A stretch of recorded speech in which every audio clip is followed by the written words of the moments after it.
Hi everyone, this is Sumit Chhazed, co-founder and CEO of OTO. एक minute रुक जाओ, ready होने दो. चलो ये कर लेते हैं. This could be a great intro. Hi, I'm Akshay. Hi, this is Saurabh, and you are listening to the Founder Thesis podcast. We meet some of the most celebrated startup founders in the country. And we want to learn how to build a unicorn.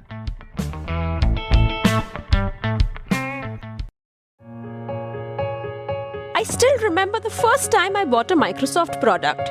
I had to go to a physical store and pay quite a bit for it. And in return, I got a box the size of a dictionary with a CD inside it. But life has moved on. Today, we no longer have to buy software. We just pay a subscription fee, and the purchase process is no more than a few clicks. Compare this with buying a bike. The two-wheeler buying process is still stuck in the past. You still need to visit a showroom, place your order with an upfront payment, and visit the showroom again to get delivery. Most startups in this space simply connect you to a showroom near you. This is the market that OTO is disrupting. Imagine getting the convenience of e-commerce and home trial and home delivery of a bike, and imagine being able to pay a monthly subscription instead of an outright purchase. This is exactly what OTO is making possible. In this episode of the Founder Thesis podcast, we speak to Sumit Chhazed, the founder of OTO. Sumit is an IIT Mumbai alumnus and a serial entrepreneur, with his previous venture being the used two-wheeler platform CredR, which has raised more than $30 million till date. Listen on to Sumit's conversation with Akshay about finding opportunities and scaling businesses. Officially, I started my first startup in third year of college. In 2011 was the time when I officially got my tin and started the first private limited entity for myself. This was Enlic Power Private Limited. It was into solar. Interestingly, built this Enlic Power where the idea was to promote solar usage. So I was part of TechFest, which is the kind of technical festival of IT Bombay. And in 2008-9, the theme, especially the theme around green, became very strong, like the climate change problem covering up on the global stages. And that's how started working, learning about theme of that year for TechFest was also very much around sustainability of the nations of the world. And so deep dived into what are the alternate sources. And solar was something that picked our interest. And hence we started this company to promote solar technology, the usage of solar. So that's how we finally got a company for ourselves. Yeah, what were you selling? Was it a B2C, B2B? What was it? Like, what was the business? So there were two parts to it. Obviously, it's evolved as we did it. So the first one was we worked a bit on the technology for innovation. So I was in chemical engineering and my other partner was in engineering physics, but we both did some solar courses to just make sure that we learn. And that's the confidence where IT helps, that it's open place. So if you want to do something, you can technically go to another department, do some courses and also learn and gear up for the future. So we did some courses, learned from on the sideline. We used to do some R&D, took a small lab and worked on some products. So the idea was to solve upon the starting point was that solving the heat demand in the small size factories. Like someone who needs steam at anything between 70 to 95 degrees Celsius, how can you use a solar platform combined with some electronics to give that kind of a controlled supply at controlled temperature? So there were some solutions that we built across and started promoting. And so we got certain interesting clients in and around, which is Bombay, some in Hyderabad. So we did multiple projects there, some projects in Thane. And it's a different space because it's ops heavy, operations heavy, right? It's not just the technology. It's a proper EPC where you have to plan a project, you have to get the components, installation, servicing. So learned a lot through the journey. So one thing I still made sure that I never demanded money from my parents. I worked as a teaching assistant at IIT, considering good grades help you in all this. So I was able to get a TA role in a course, and that gives me roughly around 8 to 10,000 per month. I used to earn out of it and used to invest this money to run my startup. So it was easy because there were a lot of kind of demand and inquiry for the sessions from our side. So we created a module and we were doing it, and parallelly we were running this product technology. Yes, over time, how it evolved was that sensing technology had a lot of OpEx involvement. Plus, solar has been still a bit of a government regulated, I'll say, category where at least by 2011-12, it's not a B2C retail market product. And we realized that you need a lot of understanding to work with government and government processes and policies. That's how this product evolved while we were doing this solar, which is our core. But since you're building this good platform where where students can come, engage, learn, and also do projects. Can we open it for other courses? And then hence we reached out to some professors of IIT Bombay that look, we want to democratize the resource of education that we had at IIT to larger masses. And this will help India to like learn and evolve. And then that's how this platform became a kind of a product in itself, which we over time named it as CourseWave as a platform. And this CourseWave was something as a platform available for, on one side, prestigious professors to create courses in a bite-sized form, and then different students of different universities can engage, do the courses, get certification, and they can learn to be a better engineer. So this is what it evolved. So this was something like an edX kind of an approach, like massive open online courses, right? Okay. So we did this for roughly for I think till from 2011 to 2013. And fortunately, I got a chance to meet a veteran from Silicon Valley, and he was at IIT Bombay for a conference.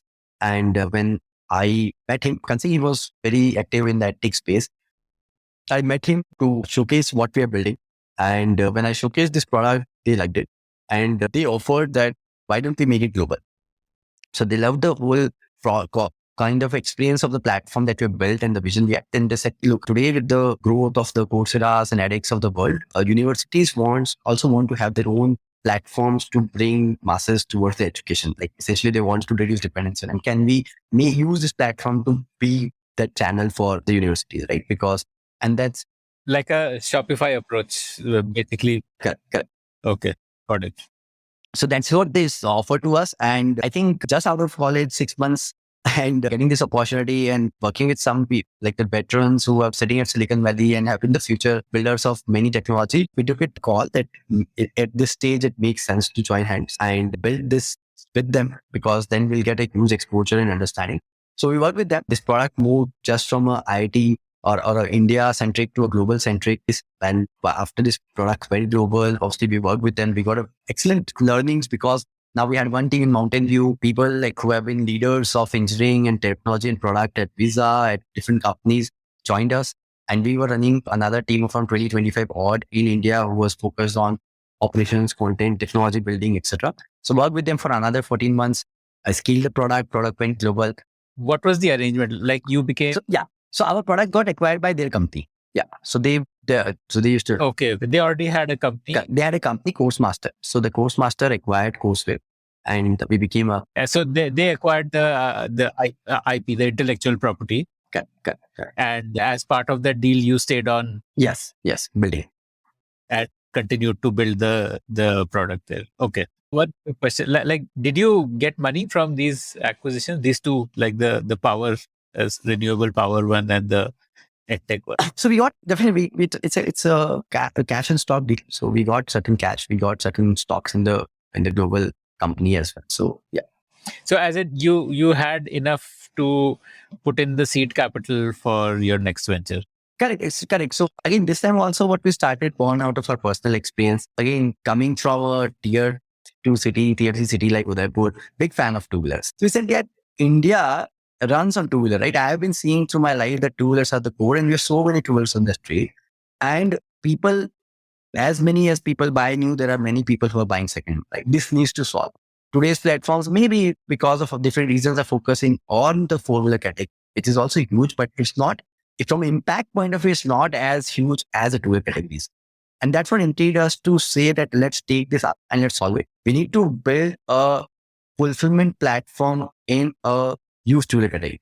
A platform that stands for trust, transparency, and convenience for the customer who is looking to buy a second hand. Did you want to do the inventory-led model, like where you actually buy the vehicle and maintain the inventory of it? Or did you want to do a marketplace model? So I'll tell you, I think models all evolve, right? So first point was that what is the problem I want to solve? So we thought on the solving of the problem. First problem I want to solve is that as a customer, everyone is not an engineer and everyone is not has enough understanding to understand what is wrong or what is right in the right. So the first thing was provide customer platform where he can get multiple options, and these options are available with certain information which is assessed by an expert who understands two-wheeler well than you, right? And the inventory that is put on the platform is available for it. So two things that we face, right? One, We used to make a call to a person, he says, Mera to number hi fake hai. Second, he calls a customer, he says, my bike is sold 2 weeks back. Why are you calling now as well? So getting the listed. So one was making sure that the vehicles that are listed on platform are available today. And second is that the vehicle listed have reports, expert reports or reviews where they know what is this vehicle. Like if it is priced at 20K, why it is priced and is it the right price? If it prices to 30K, is it the right price? So this is what we wanted to solve. So building supply, I think I'll come back to later that's a evolved process. But the first one, this is what I want to solve. So what we did to build a quick inventory, we went to the dealers. So second-hand dealers in the market. So many mechanics over time evolved as a second-hand sellers because there was always a demand. So they put up a small garage and refurb it. We partner with them. So we said, look, this is a digital world and today many customers are looking online to buy and we'll get you the presence. But we have two conditions. One, we need to know what vehicles are available. As soon as the vehicles are sold, we need to know about it so that we remove the inventory. Second, all the vehicles will be inspected by our expert. So we have a team of mechanics, our own independent mechanics, who will inspect the vehicle on certain parameters which are important and critical to say whether this vehicle is eligible to be even listed or not. And if it's listed, there is a score ranking between 3 to 5 that occurs. So below 3, we don't even list it. Between 3 to 5 is what a vehicle will be listed. So this is how we started, that every vehicle on the platform is curated, inspected by our persons. So to a certain extent, we can create a trail about that, how the vehicle is for you and the vehicle is available in the market. That is how we started the model. And you would take like a commission from either the buyer or the seller. That would be the earning. Would the garage guarantee you exclusivity because you are spending money on inspection? Now, if he sells to some other person, then that money is wasted. Correct. You all want to command it, but it happens only as you generate enough demand. So first is engaging. First is you engage him so that he feels enough value from the platform. And then over time, you go back and create larger books so that you get the priority in the system, right? So we obviously built it. So this is how when we started solving the problem on the demand side. That's what we scaled up from 3 people. We quickly grew to almost 100 plus odd team members, scaled from 1 city to 5 cities. Tell me about this nature of scale up. Was it 3 to 100? Was it most of them people who were going out doing bike inspections, or was it like what kind of scale up were you doing? In what way? So scale up for both sides. Obviously, I think it's an operational business. So you have people on the floor, on the ground who are going to run the show for you because every vehicle needs to be inspected and make sure that when the customer goes, you have a support team to help him out. So that is that. Expense is the key for him. And then obviously we built a very strong central team who had smart people from IITs, from IIMs who were working with us and rolling up the scale, technology, marketing, product. So we got some good colleagues from our side and some references to build a very strong team. And also that team, that scale helped us in like doing a $15 million Series A in 6 months of the origination of this company. And by then, this was the largest Series A that would have happened in the country. Now, so like people writing seed checks of 50, but that is something that happened to us. Fortunately, we were able to scale up good 6 months. And you had already raised prior to that? Roughly around $500,000 from some of the angels, stable founders, Ganesh of Big Basket. And they all came in and invested in us before that. And then we raised this round post 6 months. So yeah, scale up happened pretty fast. Tell me the number of sales or like number of your bikes listed or some number like to show customer traction. What was that like? So I mean, it's been 6 months, but we were able to quickly grow from, let's say, doing the first one, we were doing roughly around, let's say, 30 odd vehicles. From 30 odd vehicles, we were started to doing roughly around 600 odd vehicles when we signed the term sheet. Right? So that's almost like a 20x growth in quick 6 months time. We got it from Mumbai. We quickly launched Bangalore and Pune as well. So we were in 3 cities. So we could clearly showcase the ability of the team to scale it up. There is a good traction happening on the platform. And I think it's also thesis, right? At time, the whole marketplace models were interested for investors. Investors after success Flipkarts and Ola, they wanted more platform-led strategy kind of products or platforms to kind of invest in and be part of the journey. So that obviously the market sentiments also helped us in quickly doing this. And you would earn like 2,000-3,000 per bike or what? Like correct.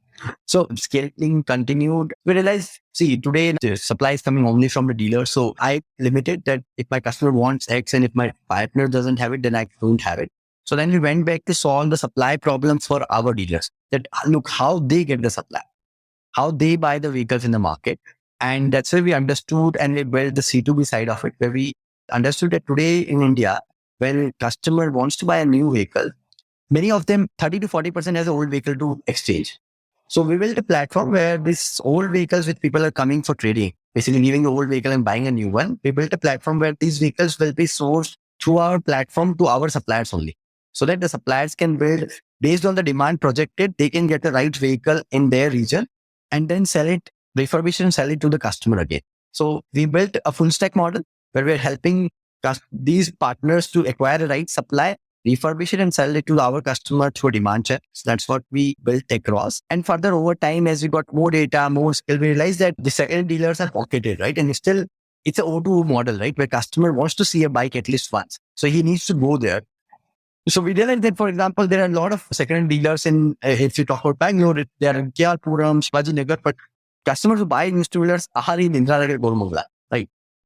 So how can I serve them here? So slowly we opened the franchisee stores where we said, okay, look, we'll have franchisee stores where even in the pockets where there is high demand but no supply, well, let's create the demand center, supply centers here and work on it. So that's how we got into the franchisee piece as well. So that's been a How did you give out a franchise? Like, say you had these dealers, so this would be someone who would be like that dealer only, except that this was someone who was appointed and trained by you. Like that was the difference. No, we had a different concept. See, obviously this industry, you need to understand the industry, which we thought that obviously considering now Auto has a full stack experience, right?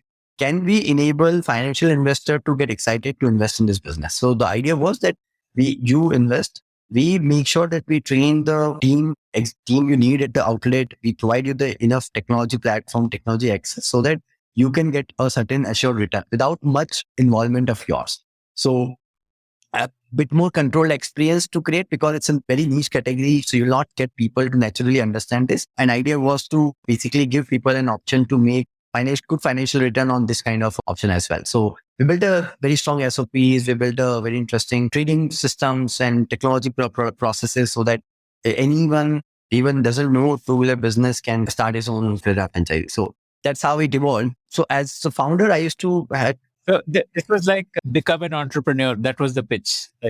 Like become an entrepreneur with CredR. Like you will get supply from us. You will get demand from us. You only need to run operations and invest in inventory and invest that one-time investment in setting up the center. Correct. Exactly. Got it. Okay. Yeah. That's how it happened. And slowly. So I used to head product and marketing with 3 founders. So I used to head product and marketing. I used to work a lot on the various initiatives, pilots, like we did Bike Bazaar, which became a franchisee over time, C2B product, different channels we have built across. What we realized is one big thing missing in this category is the financing. So used two-wheeler financing never existed. And that's the first question. Imagine a customer not buying a new vehicle because he doesn't have money. So he is the most deprived person from a capital point of view, and hence is going for a second-hand bike and he's not getting enough capital even to buy a second one. So that's why we said if we can provide access to financing option or capital, we can make it much more easy and convenient for the customer. So always the focus has been how we can make customer lives easy and convenient, right? So, and that's where I ventured in, partner with Hero FinCorp, Just Money, multiple partners that brought in to also give access to financing. That look, we understand the two-wheeler market. Even if something goes bad, we are here to kind of help you in liquidation and how you learn it. And that's how we also launched the financing. And that was my kind of entry into the financing world, that how things have happened. And I did financing with different brands. These partnerships with NBFCs, was it like there's this concept called first loss default guarantee? So were you? No, these were not there. No. We as a business, we don't understand risk, right? So you were just doing a lead sharing. Okay, so we do origination. So it's an origination. We'll do the process for you, but you take a call. Like we don't want to get into our company had a very different DNA. We wanted to stick with it. Just we want to provide customer better access. You did want to get into the risk underwriting part of it. Okay. Correct. That was the time. So 3 interesting things, Akshay, I learned during that phase from late 2016 to mid 2017. 3 interesting shift rather while observing. One question quickly, just to establish timeline. When did that 50 million Series A happen? 2015, around August 20. Yeah. So there's about a year after that when you got into finance. Correct. Here we scaled it up and we made this very interesting model, full stack platform, which was run by my other 2 partners. And I said, let's take some more initiatives where I launched used financing and medium, like how you create content to engage a customer, right? Because engagement of customer is very important here. He takes decision over weeks. It's not one-time decision. So if you engage customer on the platform, make him pretty well, it's easy for him to trust you. Like reviews. Correct. User-based reviews and content around to make the right decision. We started to build a lot of traffic, and ideas also can be monetized. Like Pulsar versus Jama FC and all. We did it. So we did this interesting piece. We also monetized that part. We work with different banks and other brands to advertise on this platform, because if customer coming to buy a two-wheeler might need financing, might buy a new vehicle or my influence to get your brand. So how you can work on it. So I did this project and the financing project. Three things that kind of picked up for me as a shift happening. what were the numbers by that? Like you told me 600 sales a month when you in that August 2015. So by this time, what? Now, by this time, we would be roughly around 2,500 odd numbers. Roughly, that's the numbers we started hitting in. And so that's the business scale we reached out to. And roughly, we were doing good financing numbers as well. Three things that kind of hit across while working with brands and banks and all in the ecosystem, that consumer in last 5-7 years, by 2017, from 2010 to 2017, we could see that an interesting shift is happening. That today's customer likes to change much fast. So earlier generation, by a decade back, people used to use the same vehicle for 6 to 7 years. And we could clearly see on the platform, people are coming and changing vehicle after 2 years, 3 years, 4 years, and realize that today's customer likes changing it at almost the half a life cycle, which the others were doing. Right? That is one big change. Second, 70% consumers today wants financing. So the new age customer, the millennial and Z generation customer today is craving for optimizing the cash flow. Anywhere, if he has to invest more than 5K or 10K, he wants to not invest his own capital. He wants to get some access to finance. And obviously, the financing has become digitized and easy. Plus, the consumer mindset has shifted from a savings mindset. He's moving more towards the cash flow mindset. That's been an interesting shift. That consumer is craving for finance. More and more customers are coming for financing. So earlier, in new two-wheeler financing, penetration around 38%. Now, almost 65-70% people want finance. That's a big shift, right? That it's almost doubled. Third had been that today's customer is digital savvy, right? This customer is comfortable buying an iPhone, which costs like 70,000-80,000 rupees, buy a TV, which costs 30,000-40,000 sitting at home. So this customer wants very low touch, convenient option with commitment free model, right? So today's customer is digital savvy. Today's customer crave for convenience. Today's customer wants commitment free options, right? Where he's not too much involved. What do you mean commitment free? Like no commitment to keep paying every month? Or like what does that mean? No. I'll tell you. So what is commitment? See, nothing should become a burden. Everything should be asset light from a consumer point of view, right? If I have to use it today, use it. Don't want to use it, can someone just take off the burden from me, right?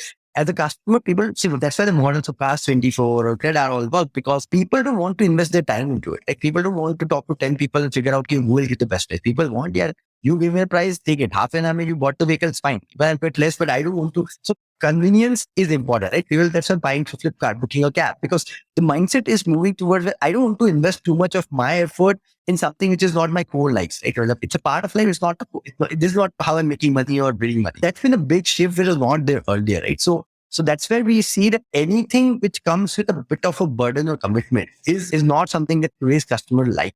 If you don't have a choice, you have to do it, but that's not the preferred choice for the customer, right? Against it, what we're seeing, being in the ecosystem for so many years, we've seen that even buying a new two-wheeler in India is still stuck in 1980s. Just to put it up, right? Today also, as a customer, you have to walk into multiple showrooms. You have to go to a Honda showroom, you have to go to a Hero showroom, Suzuki showroom. Prices might be different at 3 different outlets. So you have to try 3 different outlets of Honda and then Suzuki. The NPAs are slightly higher in the category. So you have certain NBFCs banks sitting at the showroom. They will provide you a loan option, which is slightly costlier. It's still having a two-wheeler as a secured asset at the back. Once you get the money, once you get the vehicle, your insurance, your maintenance, your resale, everything is your burden. So the customer, it still comes with high commitment, highly offline, right? Highly low, high touch model. It is still not digital savvy, low commitment, low cash flow positive kind of a model. It's not there, right? It is still stuck where the product has evolved from my father's Bajaj Chetak to now a Bajaj EV Chetak. The product technology has moved, but the process and the experience has not moved, right?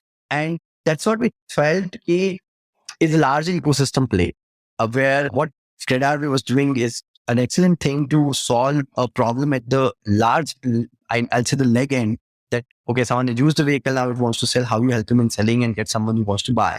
But I realized that this problem has to solve across from the top of the funnel, where customers just thinking to buy, or the vehicle manufacturing comes on the street, right? How you can make it a part of an ecosystem where the value creation is much higher for everyone involved. And that's what kind of excited us. And that's where I decided in 2017 to make an exit from auto, from CredR, and took a break for 2-3 months. And then along with Harsh, my other co-founders, my partner from IT Bombay, we both started auto in 2018. Harsh was with you in CredR, or he joined your? So Harsh and me, again, very interesting coincidence here. So Harsh and me both belong to Udaipur. Both parents have a teaching background, but we never met at Udaipur. We met at IT Bombay during our graduation. He was also the same batch of 2012 as I graduated. And we became close-knit friends where you, in every college, you make some 6-7 good friends that you trust like anything, and we became part of it. And then Harsh also worked and led some interesting projects at CredR. So he was not a founder, but when we were scaling it up, we brought him in to run some interesting projects on data analytics and product that he led. So when I was thinking back of launching Auto, I thought about him. I thought, let me discuss with him if he is like on board with the idea and the concept, and then we'll be the best to work together. Why did you leave CredR? You could have built this within CredR also, right? Like it had enough money in the bank for these experiments. And I mean, you already had sold the idea to investors, you had backers, you had branding, you had access to customers, you had access to partnerships. So why do everything from scratch? Correct. So the 2-3 things are there. See, one, definitely, while we did certain experiments, but there has to be alignment around what is the core of the company, right? And is it the core at which, because it's been almost 3.5 years by then, the core at which CredR was created, it was operation, customer experience is what helped the core, right? And when you're building something where financing is the core, the risk and liabilities, everything change, right? I thought it's better to focus on one thing and build it with full conviction than like selling into boats, and hence took the decision and moved out. Yes. So you didn't like sell your shares or anything like that. Like all your equity is still held. And how much stake did you have when you left? Or you're not at liberty to say? No, I have decent stake. Considering being a founder, I had decent stakes, and obviously the liquid, it dissolves, dilutes as investors comes in, but I had decent stake. So I can't put the numbers out, but yes, it's in a decent scale. If you like to hear stories of founders, then we have tons of great stories from entrepreneurs who have built billion-dollar businesses. Just search for the Founder Thesis podcast on any audio streaming app like Spotify, Gaana, Apple Podcasts, and subscribe to the show. Okay. So then tell me like about building Auto from like that 0 to 1 journey like you did once again. So did you first do fundraise, or like how did you go about it? Correct. So obviously now as we were building Auto, right? So here the fundamental changes, right? It's a business where financing is the core, the experience is digitized, which obviously we've learned the digitization, the consumer internet side of it. Obviously we know very well because we've done it in different startups, but the building the financing and money as a center of the business was different for us, right? And again, as I mentioned, for us, it's not about doing a lending business or doing a second business, more about the solving of problems. So if we think what customer needs today, so customer needs an option where sitting at a comfort of home, he can select any vehicle of his choice. He can take free home test drives at home, so you don't need to walk into showroom. He get the best price for the vehicle in the market so that he's not worried about the prices. And he gets capital because 70% of people today buy on financing. So it tried him a financing where the option is much better than the market. And how it is better than the market? So what Auto built across for the customer is that as a customer, you can pay 2/3 EMIs first for the 2 years. And at the end of 2 years, you can pay your 1/3 EMI one shot to keep the vehicle. You can pay 1/3 EMI, continue paying this 1/3 EMI for the next 12 months. Or you can say, I want to change. I've used it enough. I want to upgrade. I don't want to commit too much. So you come back to us. We help you in reselling the product as well. So as a customer. But this was your idea from day one, or did it evolve?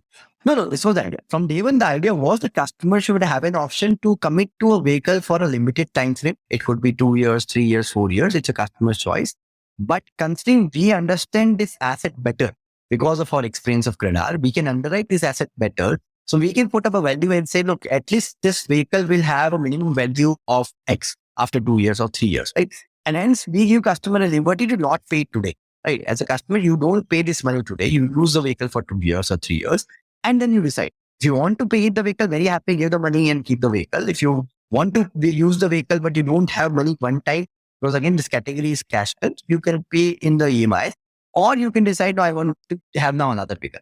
So this has been the kind of a concept from day one. So it's like a vehicle subscription, basically, that instead of Correct. Yeah. So leasing that is common in outside India, never happened in India before. And I think timings were just changing for us. I think as more and more today, like 60% plus customers who buy a two-wheeler in the age of 23, 35. So they are the millennial Z generation customers. I mean, for them, experience is more important than the ownership, commitment to the ownership. So that shift has happened. Cash flow became very sensitive point for them, because if I'm making 20,000 rupees, I need to make sure that I buy a phone, I buy a bike, I travel with my friends, I give to my girlfriend. So everything is important, right? So people want to make sure that their EMIs, their monthly cash flows are best optimized for it. So, and digital savvy, right? The customer today wants to move away from offline touch as much as possible.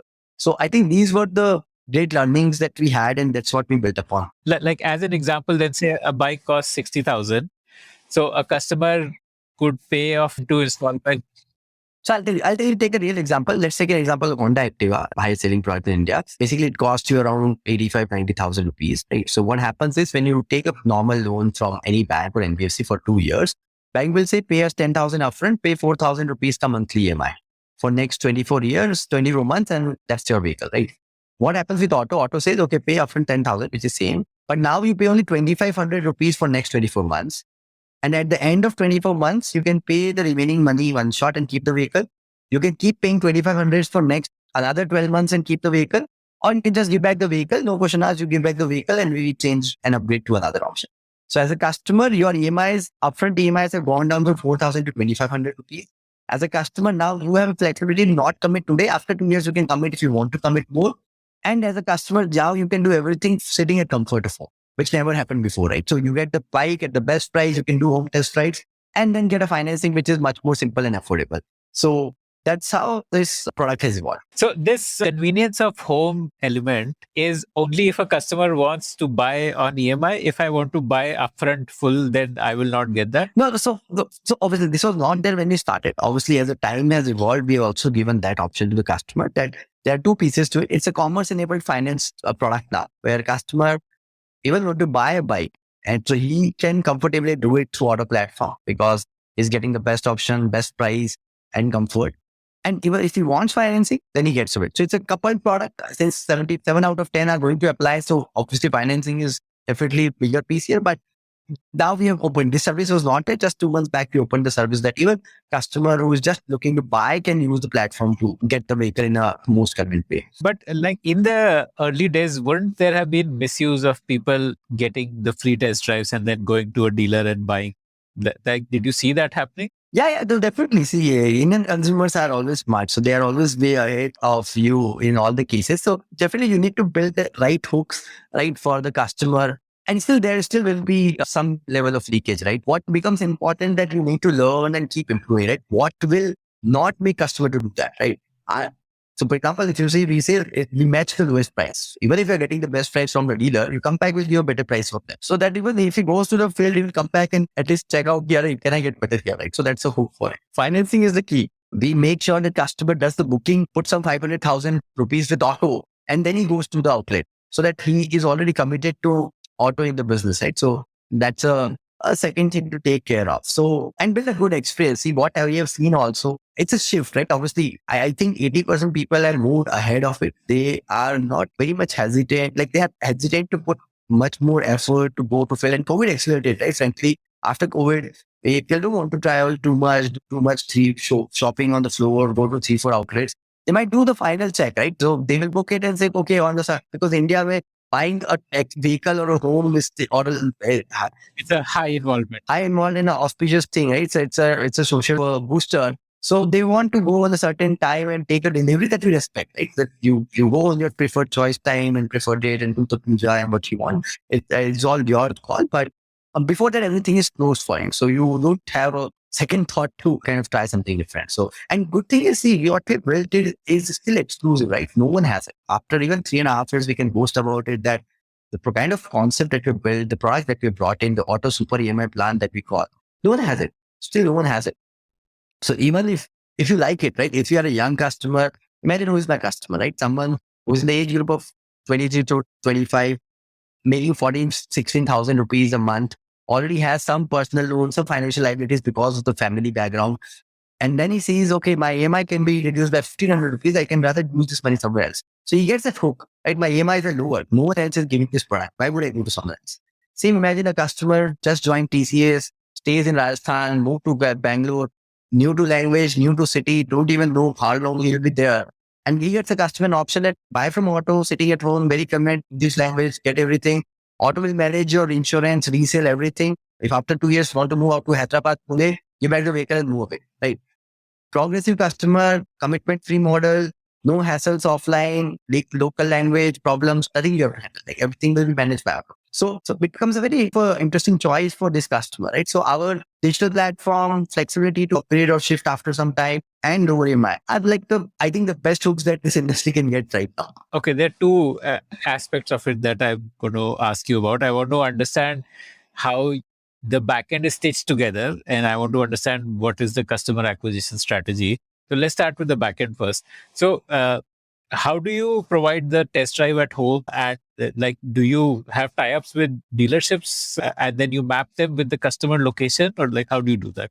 Correct. So essentially what you said is right. So obviously we have to build a model where we are more of an enabler and an ecosystem play rather than getting into the integrities by ourselves. So considering we add a decent amount of business to our partners. So we have aligned them that look, if a customer, good thing in the two-wheeler categories, unlike cars, in two-wheeler, generally 65 to 73% people we have observed know what they want to buy. They're more worried about the color, the price, right, and the availability of the stock and money. That is more worrying. There are 25-30% people who want to try, because generally who buys a two-wheeler, you already have a friend running a two-wheeler. Maximum of us buy because we see utility, right? Only a certain set of customers buy because it's a passion. So they also know that if an auto will give me 10 customers, maybe 2 of them will ask for a test drive. So we have aligned our dealers in the nearest locality where we basically in the last around 5 to 6 kilometers, they will be helping and enabling the test drive for our customers. So that's how the test drives are evolved. From day one, we knew that if we want to build this business, is there scaling form? We need to be asset light on all the aspects. So one is the showroom. So we don't stock any inventory. These are the showrooms who have the stocks available. They have the team to provide a test drive. They have the team to do the delivery. So they do it. On the other side, we partner with banks. How do you do the coordination? Does the customer get a call, or does he have the ability to book the time for the test drive and all of that? Yeah, he can pick a slot and a date for booking a test drive, and on particular date and slot, he will get the test drive from us. Yeah. And the showroom has a interface. So correct. So showroom has an interface and they manage it. And good thing it's not food. So even if there's a delay of 10-15 minutes, it's fine, because it's not that your food will get cold or something. Okay, so the slots are slightly longer in terms of they will have 1.5 slot to kind of decide upon to get a test drive. So that's when the platform provides on the dealer side to kind of put this through the app that is the test drives are done or not. That is something on that. Again, as I mentioned, asset light was important. So from day one, we made sure that we have support and backing of various lenders, because else the capital will become the biggest blocker for me, right? Because every vehicle for customer purchase, you need to put money for financing. So we were very clear that we want to build this model scalable from both the sides. One is on the brand side. So we partner with more the brands, their dealers, so that they are stocking the inventories and providing the last mile logistics. On the other side, we partnered with the banks and NBFCs, and we said, look, I have this customer who is generating income. He has some trade history and he's buying a two-wheeler, which is a 100% secured product. And I'm here to liquidate and resell in case that happens, if the default happens. But I want you to infuse the capital and make a return out of it. Right? I'm opening this retail segment of secured asset class for you to make money. And I'll manage the full life cycle. So from origination of the customer, his underwriting, his delivery of the vehicle, repayments, resale, everything will be managed by me. But you as a partner will infuse the capital, because you are in the business of infusing capital. So this was no longer a loan origination, but this was, you were sharing risk, you were giving them a first loss default guarantee also. And the way you would earn that would be different. In loan origination, you get paid some amount per loan. here you get a spread like maybe like 5% or 8% or 10%, something. That would be your earning. Yes. So obviously the spreads are better, but your involvement is also more. But we knew this is core of this product because see, when you want customer to have a very full, satisfying experience on the platform, right? Certain decisions he needs to get on the platform. So one is the vehicle which is buying, whether he's getting the best price, whether he's getting the bike available in the desired time or not. And second, if he's applying for financing, if a platform says you get a financing, you should get a financing, right? So we wanted to make sure that the customer has the best experience because the best experience will pull the best customers towards us. So that's why this become important for us. And in the process, we also want to make sure that we are able to serve customers that we believe are the right set of customers to kind of underwrite. So that's why here the things change it. We need to be very strong on our risk underwriting. We need to be very strong on our collections. The core of the auto has been very different, right? So the teams, the leadership team that works with us as founders comes with that kind of experience, deep understanding of the markets, and that's how the business is born. So yeah, when we started this, considering this has money involved, we knew we have to raise capital because without your some base of equity, you will not have any bank or lender believing you that you can build something out or you will even survive for a year. So obviously we did that. So we at the night, considering now we had a good history of running successful ventures, fortunate enough to get some good early backers. So we got investment we started a company in 2 months time, we raised the capital. How much did you raise? So we raised 4.5 CR this time, just at idea stage from some marquee angels who has been into fintech and financial services and consumer internet industry. We raised from, and then using this capital, we went to some of our lending partners that look, we are here to build this interesting model. It's a new model acting for the first time and we want you to back us. This is a very interesting sinus wave journey. So What is a sinus wave? Sorry, I first time. I think it's like highs and lows that has been part of this industry. Because when we started in 2018, if you remember, suddenly September 2018, ILFS happened. That kind of shook the lending market. The NBFC capital dried up, and then as market was coming back, Yes Bank happened in around March. So I think that also helped us in building auto in a very sustainable and frugal way. We're sure that how you give out the money is not important. How the money is coming back is going to be the most important question that anyone is going to ask you. And then slowly things got better. We got funding from prime venture partners around June 2019. That's where they came in. They invested $1.5 million in the company. So that's a seed round we did then. And by then, some good things happened for us. One was we were very slightly clear about the distribution, about the kind of consumer who is coming to auto and who is preferring us over the lending partners, others in the market. And hence, with this money, we got certain ability to scale up at a certain pace.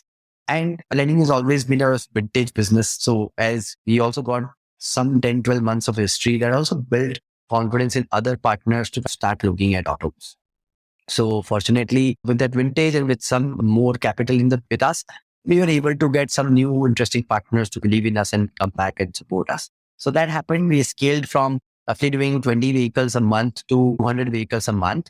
And then COVID happened. So again, between the gears of gearing up for fundraise, gearing up to keep scaling, and then COVID hit us. When the markets even opened up in June, July, we were the first one to support our partner dealers in getting the business going. Because by then, frankly, most of the banks and NBFCs had very offline process where they will ask you for a PAN card copy or a document copy, signing. And by then, customers were very worried to even touch a pen or touch a paper, right? So in that case, our digitized process where everything is digital, right? From your KYC to your underwriting to the signing of agreements, delivery order, everything is processed through an app, makes it very comfortable to the customer. He don't even need to touch another phone. Like you just put everything through your app and you get the bike. And we became one of the trusted partners for the dealer because he's able to keep selling whatever bikes he could because auto was there to help him.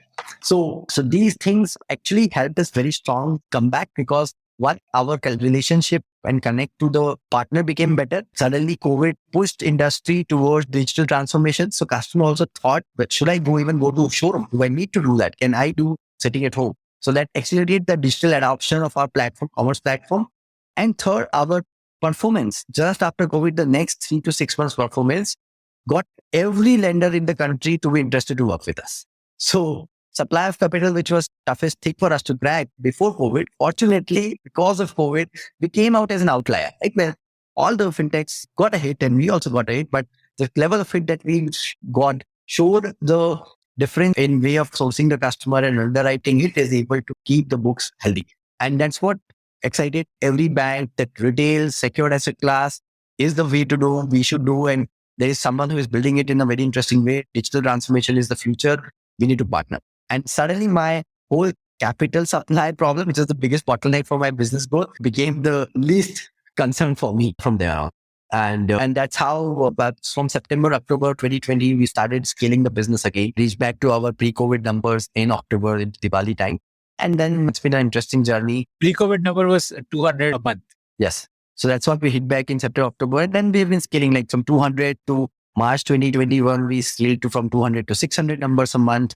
And those numbers were something that, and obviously again, almost 2 years of consistent portfolio performance where NPAs are under 1%, which this industry has never seen. And that's what excited the new funds to invest. So that's where Metrics Partners are obviously led our pre-series around, and they invested into Auto last year. And so we raised total $10 million last year. $6 million has came from Metrics. And then obviously our existing investors and some more funds joined hands and invested this. And we got some, again, really good marquee angels to believe in the story and again back us. So last year has been, I'll say, fairly well for us because second wave again happened. But we were this time very much ready with our learning from the first wave, improved on the process, improved on our underwriting, improved on our collection. And that showed clear results that when the second wave hit, like our collection was hit by roughly 10%. So that also boosted confidence of the team that now after in 12 months, even we have scaled up, we've been able to consistently do the right things on the spot. And post the fundraise, we start scaling up. So from 3 cities from March, we scaled to 8 cities now. Roughly we are doing 2,500 numbers a month. So that's a decent growth, like from doing 500, 600. So the year end, if I talk about in January 2020, we were doing 300. 2021, we were doing 300. In December 2021, we did 2,100. So that's a 7x growth we have just seen in 1 year time. So that's a 7x growth of the business. $10 million of Series A, scaling up from 3 cities to almost 8 cities now. The playbooks are ready. Team has grown decently well from 60 people or team 10. Now today we are roughly 350 odd team members and definitely scaling up well. So, and the whole commerce enabled finance has picked up very strongly. At that time only, so we had 2 channels of distribution. One distribution is the showrooms because so when we reached out to the brands and discussed the idea of auto, they said, look, this is an interesting platform and this is the future. We would like to be on your digital platform so that customers sitting at home can do everything. But at the same time, your financing is unique. And even today, the larger market is going to showroom to buy and they should have this option. And we said, makes sense. And since we now, even a customer walks into showroom, he can get an option to get a financing auto super EMI plan for himself. Or if it's sitting at home, wants to do everything, he can just use auto app to do it. So both are the distribution system. So earlier, our 20% business used to come through digital channel and 80% from the showroom. But with the expansion, with more product improvement and with the push of the COVID, we clearly seen that today almost 50% business now comes from auto and 50% from our showroom channels. And that's an interesting shift because now that brings you on the table as a one-on-one partner, equal partner, because unlike other lenders and banks who are completely thriving on showrooms' ability to give them business, we are here actually adding business for them. We are actually, for every customer they are giving to us, we're able to get an additional customer for them where they just have to fulfill it. Your vehicle, your financing, everything is decided. It's just coming to take a delivery and you're just servicing the customer and you're getting a good cut of it. Amazing. Okay. So, I have a whole bunch of questions I want to ask you. Let's start with the stakeholder by stakeholder. So let's start with the dealer stakeholder first. So the dealer would share something with you irrespective of whether the loan happens or not when you originate the customer, right? Like they would be sharing some. Yes. So when obviously with us, it's a commerce model that we explain them. See, look, we are spending marketing dollars, we are spending on technology, we are spending on building that experience for customer to make a decision to buy a bike. So it saves you your effort on sales. So your sales, your operations efforts are saved. Additionally to that, you are able to now sell at least 20-30% more than what you're selling, which means a faster replenishment of stocks for you, getting better terms from your brands as well. So there's a lot of win that this business creates for you. And hence there has to be some commitment sharing, because again, we are here to build business and not here to do charity. So that has to be part. And dealers understand it's a business. They have the business mind. They're smart guys. So they understand. Obviously, they will negotiate hard on whatever they put, but finally, then they understand the value you bring on the table and they happen to work it. And that's a percentage of sale price that you charge, or is it a fixed fees? Like when you originate the customer? No, it's a mix right now. It depends on the brand and the models and dealers. So it's somewhere it's fixed, somewhere it's some percentage of it. So it varies. Yes. But that would, I'm assuming maybe between 500 rupees to 1500, 2000 rupees would be the earning that. Okay, so it's roughly around the later end, as you mentioned. So somewhere around that we charge. Correct. What is the way in which a dealer is onboarded? Is it through the brand where, like, say you tie up with a Honda, so all Honda dealers get onboarded, or do you individually go to dealers and onboard? Yeah. So interestingly, when we started, right, it's a new model, it's a new business. So we have to definitely crack dealers one by one. So when we started Bangalore, we have to go convince dealers to understand and believe in it. And being from a two-wheeler ecosystem, we knew that even if brands are convinced that dealers are not, will not get the business, because finally it's their capital, it's their territory, and they need to firmly believe in the process and product. So we made sure that we work with dealers hands-on and got their feedback, understood why they love it, and got some business done. And then using the data, we went to the brand, because brands are already connected because of our CredR experience. But we went to the brand later with some data point and said, look, this is what you've done in one city with certain dealers, and see how the results have been, progress have been. And now we want to replicate it to other places. And then it becomes easy, right? Because you have data, they can call the dealer, understand how's their experience, how's it helping and all. And once you have it, then you are aligned, right? So that's how it happened. And now it's pretty easy. For example, we have launched 3 cities in last 3 months. So now it's pretty easy that all the brands recognize us. So we communicate to them. They align the regional team with us. The regional team sets up a Zoom call or meeting with their dealers. We present our product. Again, now it's opposite now, that we actually shortlist and discuss that, okay, maybe these are the places we want to start first because of the profile and all, and then slowly expand to a different region. So that's a model where we already have some pipeline of dealers who are ready to get on board, and we do it on a certain periodic basis. You have like a dealer app through which they can manage the test drive bookings and track customers and all of that. Correct. And for a bank, what is the commercial arrangement there? Like, what percentage do they provide you funds at? What percentage do you charge customers at? What is the spread for you and all of that? So essentially, we charge it something which is roughly the market rates today. So roughly in India, two-wheeler financing happens at around 21-22%. So 20-22% is the market rate. So we also fund the customer at the similar rate. And considering we manage the full life cycles, right? From the origination of customer to his underwriting to his repayments and then resale, everything is managed by Auto, and with certain sharing of risk as well. We expect to make some decent money on it. Right? We make roughly 8 to 10% for ourselves so that we have a healthy value creation. And I think the banks and lenders are smart itself. They also know if the partner will not make money, this model will anyway not survive and thrive. So idea for them is also to get a return which makes sense for them. At the same time, the partner makes the return which helps them in running the show as well as make some profit. So that's how the models are built. And now we're adding roughly one partner every quarter. So we already have like access to 300 crores. That's a mandate. Actually, we have a mandate. You have to disburse 300 crores in this calendar year that we need to do from our partners. And the idea is already placed. We are scaling up. Commerce is something that we're looking very strongly now, because with EV coming in, many of the brands don't even have a luxury of offline dealer channel. So Auto is becoming a go-to platform where consumer can come and discover the vehicle, take a test ride, apply for financing, and get the booking done. So the idea is that be that one platform which help customer. So we have verified reviews. So we have reviews from the experts. We have reviews from the users of the bike, because we already have 3 years of customers that they talk about their experience. So these small bite-sized reviews, video reviews helps consumer in understanding first which product is good for him, then take a test drive if he wants to, or apply for financing, and through financing get the booking done. So the idea is to enable a very seamless experience for customer from the discovery to the financing. And it doesn't end there. Good thing is our commitment towards our customer is long term. So even after the customer has bought a vehicle, his insurance, his servicing, his resale, he can manage everything through Auto app. So Auto app becomes a one single stop for him to do everything for his vehicle. Right? That's what they say essentially we make your commitment our commitment and make your life simple. That's the idea.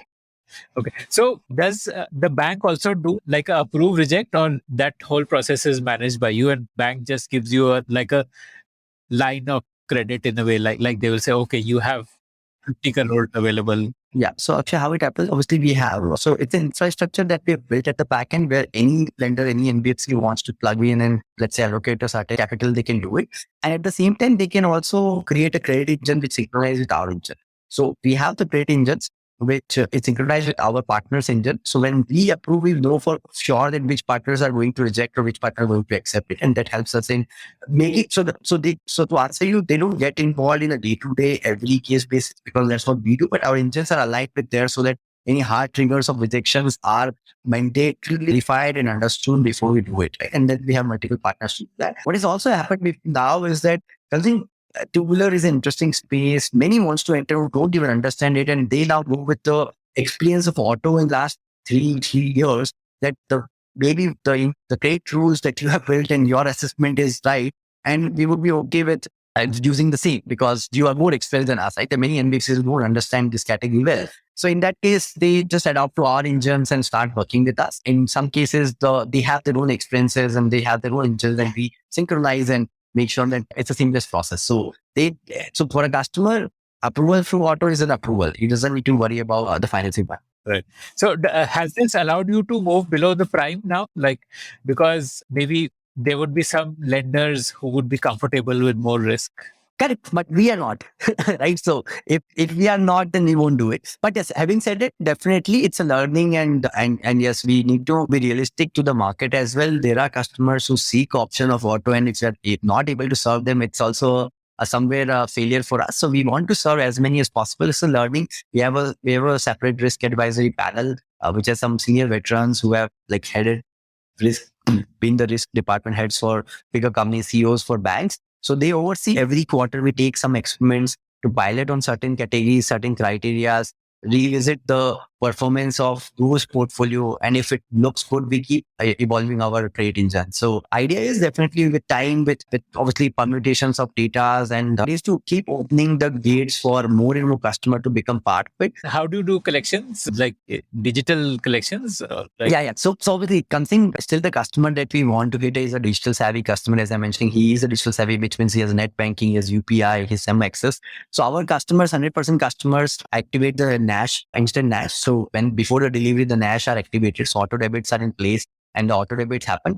Good thing which also happens with us, actually two things, right? One, that selection itself is unique because while there are 4 banks who have the same product, but you have a unique concept. So if a customer likes your concept, he comes to you and you have a better chance to say if you want to fund him or not, right? For others, everyone is same. If you don't do it, someone will do it. So you have a rush to compete there.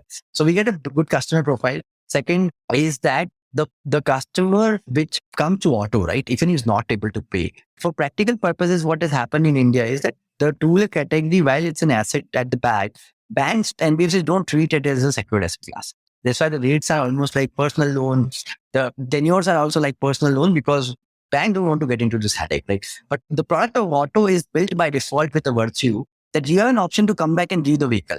And we have an infrastructure to liquidate it, right? So what happens when a customer defaults with auto, we just try to establish a contact and understand that what's the problem, what's the challenge. And if you're not able to pay for next 3 months consistently, we'll pick the vehicle back. We will liquidate it on your behalf because we have a good network. And if we make some money, we'll share with you as well. But at least we'll make sure that your loans are closed, right?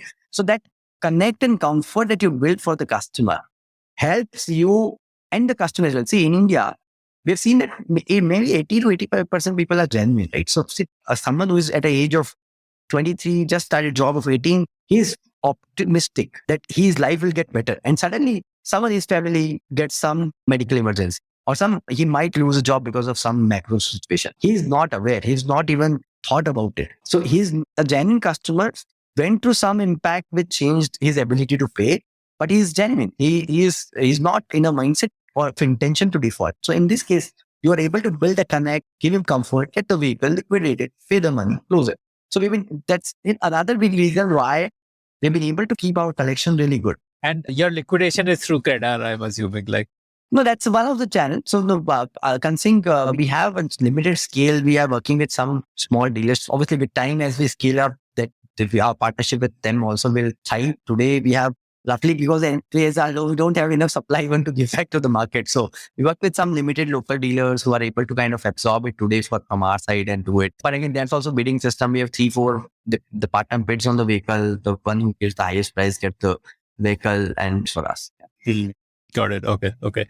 And so let's talk about your customer acquisition. So, like when you started, it must have been different because at that time you were not doing the commerce model, you were doing the lending model. So what was your ad like? Was it like buy two-wheeler on EMI, buy two-wheeler on easy EMI? Like how did you acquire customers? So our hit has been very simple.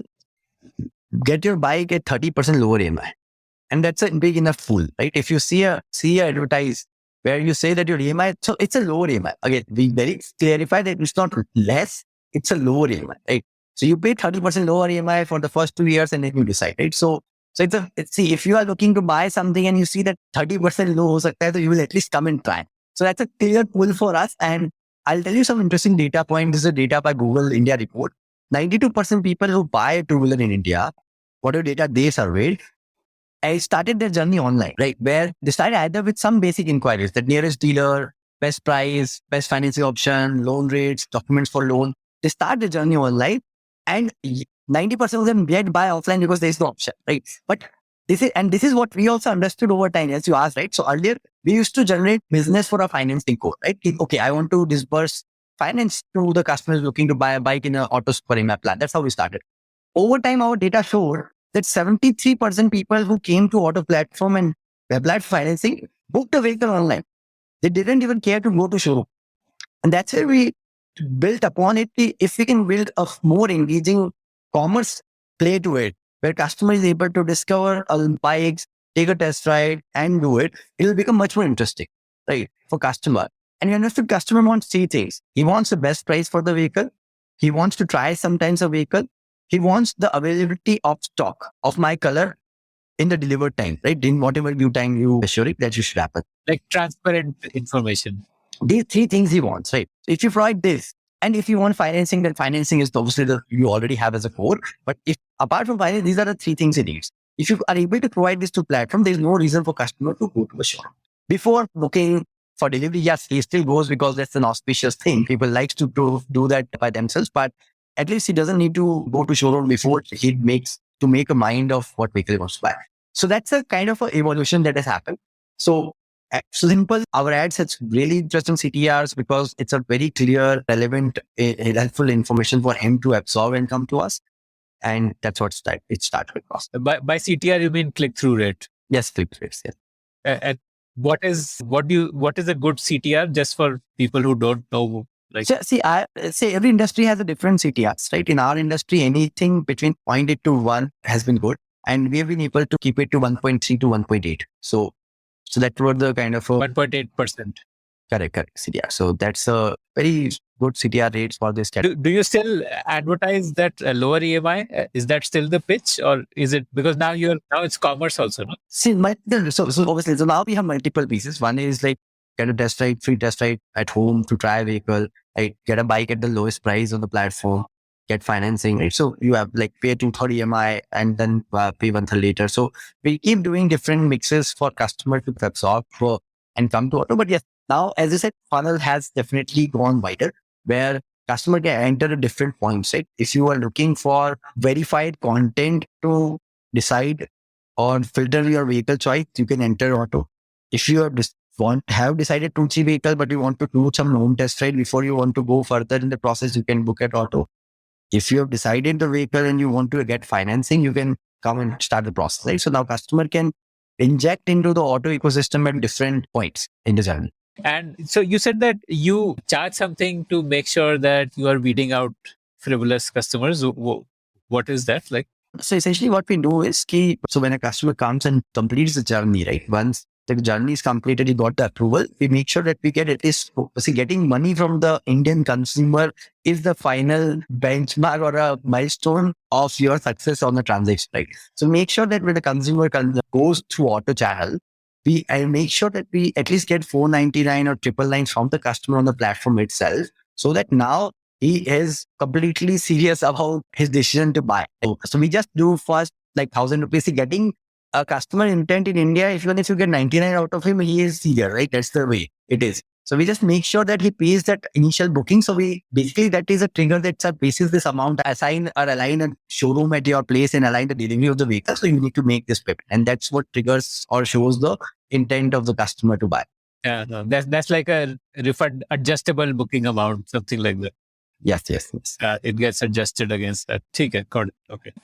But wouldn't there be case, I'm imagining like new bike, I want to test drive it, just shock it, not that I want to buy. So ऐसे cases भी तो होते हो, like Correct. Our idea is just post 3 test rides. If we want to test the water, we might ask for a 99 rupees a small token from the customer in case he does it. But we have seen people generally take 1 or 2 test rides and make a move. So yeah, some of them not buy, that is fine. But I believe that's a loyalty and engagement you build over years. True.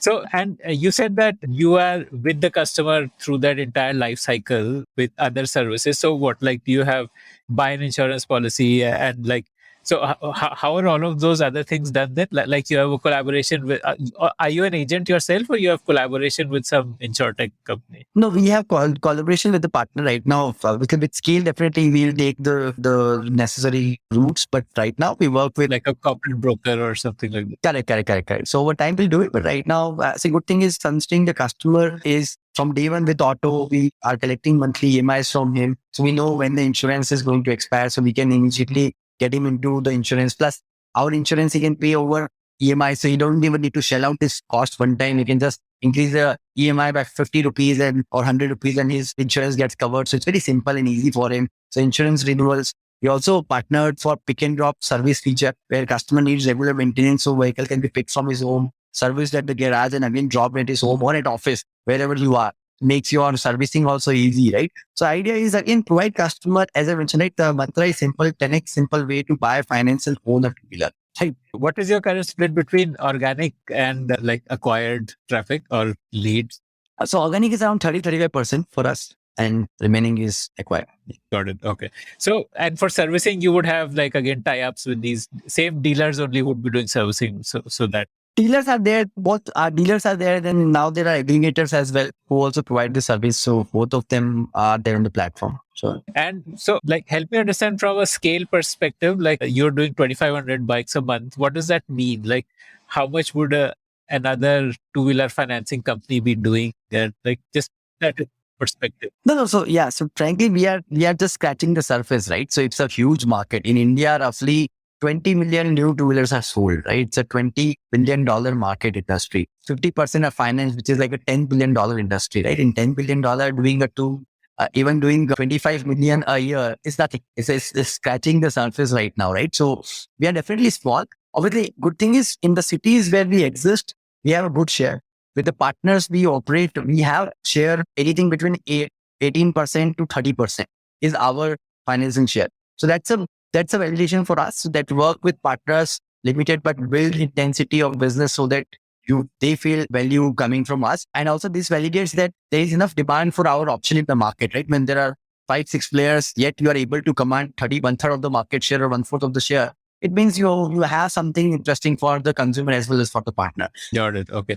And so I think probably after speaking to you, what realization I come to is I think the way to do e-commerce for vehicles is probably this, where there is a financing-led approach, which is helping you make majority of your income instead of trying to make income through commissions or through listing fees. Yeah, this is an amazing insight. This probably would also apply to a lot of other industries. I'm imagining even for real estate, this is a much better approach instead of Yes. charging for listing, make money through financing, and that subsidizes your commerce play. Amazing.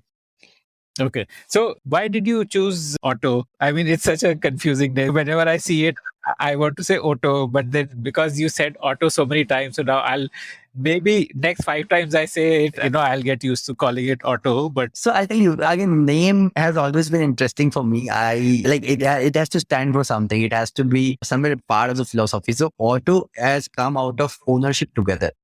So it's about let's own together. So it's sort of while as I mentioned, we are here to take some commitment of yours to ours, and that's how we are part of this journey. So yeah, that's how the vision lies in the name. And good thing, by the way, is that the industry, it's relevant. So it makes it also very relevant that you are in an auto category. It also resonates to your industry when you say OTO Capital, which is our financing arm. It somewhere clicks that, it should be related to automobile categories. So that's how the name has kind of coined. So what's on the roadmap? Are you looking to raise more? See, obviously, something we have done a fundraise last year. We are well capitalized, but yes, as the missions are bigger and ambitions are also higher, we definitely want to now reach this opportunity of being a leader in this category. And to do that, yes, maybe another quick fundraise would definitely help us in like going more aggressive to the market and investing more in the commerce experience, investing more in the building the scale, getting the right technology up. Okay, I guess the next round would be like a 40-50 million round only, right? Because you've already done 10 million. So doing anything small doesn't make sense.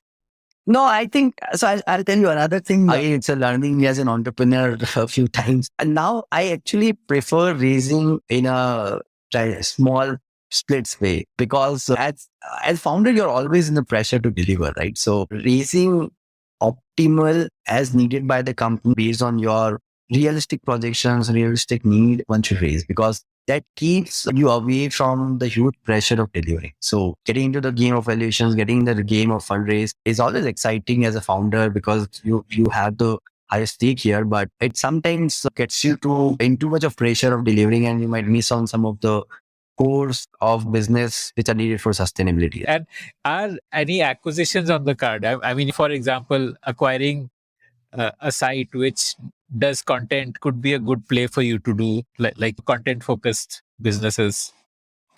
Correct.